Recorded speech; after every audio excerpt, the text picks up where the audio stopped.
Hi class, let's take a look at example 2. And example 2 is also a little bit short, and here's the idea. If it's a differential equation that basically you can actually separate the variables, we're just going to rewrite the y's on one side and the x's and then integrate both sides.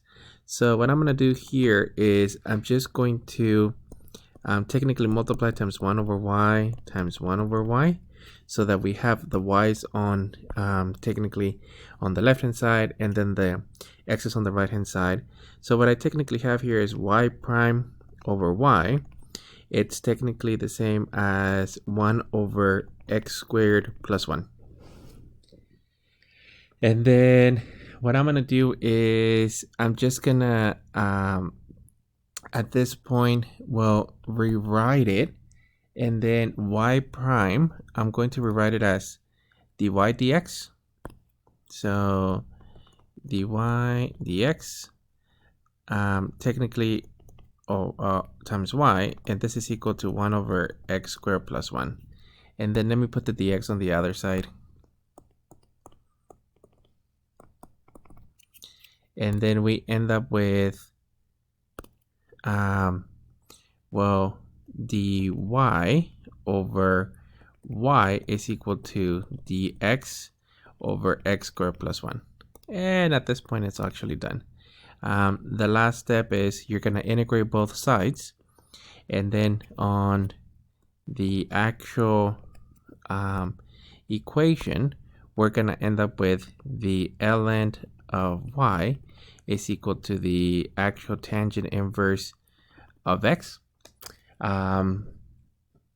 well, technically plus the values of c.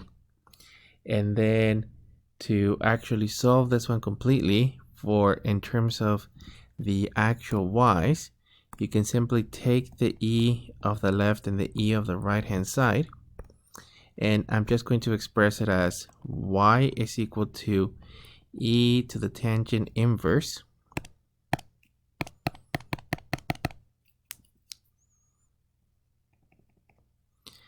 of x, technically plus e,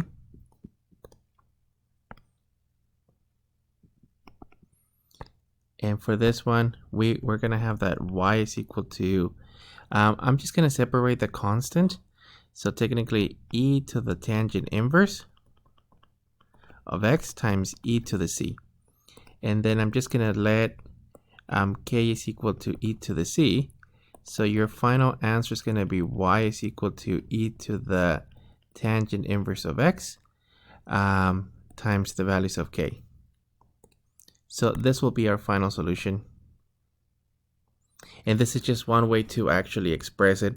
The idea is if you can solve for the y's, we want to completely solve for the actual y itself, and then maybe just leave the constants to the side.